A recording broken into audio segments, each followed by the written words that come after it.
નમસ્કાર દર્શક મિત્રો, ટીવી18 ન્યૂઝમાં આપનું સ્વાગત છે। રાજકોટના કેમિસ્ટ એસોસિએશને ડુપ્લિકેટ અને નકલી દવાઓના વેચાણને રોકવા માટે કડક પગલાં ભર્યા છે। કેમિસ્ટ એસોસિએશને હવે શહેરની બહારના સ્ટોકિસ્ટ પાસેથી દવાઓની ખરીદી પર સંપૂર્ણપણે રોક લગાવવાનો નિર્ણય લેવામાં આવ્યો છે। એસોસિએશન દ્વારા સ્પષ્ટ કરવામાં આવ્યું છે કે માત્ર અધિકૃત સ્ટોકિસ્ટ પાસેથી જ દવાઓની ખરીદી કરવામાં આવશે।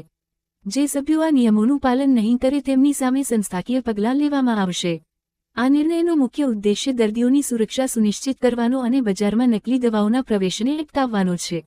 આ ઉપરાંત નકલી દવાઓ સામે જનજાગૃતિ લાવવા માટે એક સમિતિની કેમિસ્ટ એસોસિએશન રાજકોટના 2 દિવસ પહેલાં કારોબારી અને ઝોનલ સભ્યોની મિટિંગ બોલાવવામાં આવી। એની અંદર એક નિર્ણય એવો કર્યો કે રાજકોટની દવા રાજકોટમાંથી જ ખરીદી કરવી। આ કારણ એટલું જ હતું આની અંદર કે ડુપ્લિકેટ દવા છેલ્લા 1 વર્ષમાં 3 વખત રાજકોટમાં પકડાણી, આજ સુધી પકડાણી નથી।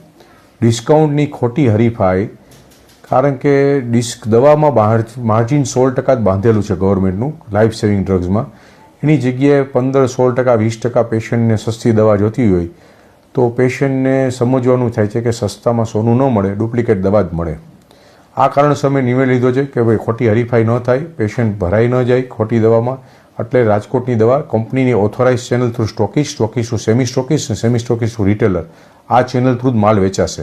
રાજકોટમાં કુલ 1400 મેડિકલ સ્ટોર છે, 200 જથ્થાબંધ દવાના વેપારી છે અને 1200 છૂટક દવાના વેપારીઓ છે।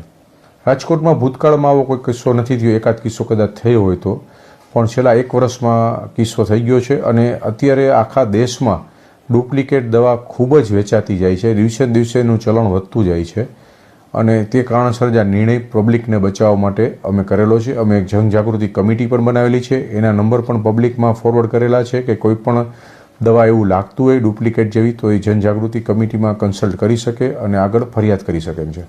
અમે સરકારની રાય, સરકારમાં ડ્રગ એન્ડ કોસ્મેટિક એક્ટ મુજબ સરકારમાં પ્રેશરાઇઝ કરીશું કે આવા લોકોના લાયસન્સ કેન્સલ કરે, જેથી કરીને બીજાને પણ સબક મળે અને આવી બધી વસ્તુની પ્રવૃત્તિ, ખોટી પ્રવૃત્તિ લોકો દૂર રહે। પણ તમારા માધ્યમથી મારે એક દર્દીઓને કહેવાનું છે કે દવામાં માર્જિન ઓછા છે, તમે માનો છો એટલા માર્જિન નથી। જેનરિક સ્ટોરમાં મળતા હોય છે માર્જિન, જેનરિક દવાઓમાં, જ્યારે સ્ટાન્ડર્ડ દવામાં માર્જિન ન હોય। જો તમે સસ્તી દવા ગોતવા જાશો તો 100% તમે ડુપ્લિકેટ દવાનો શિકાર થઈ જશો।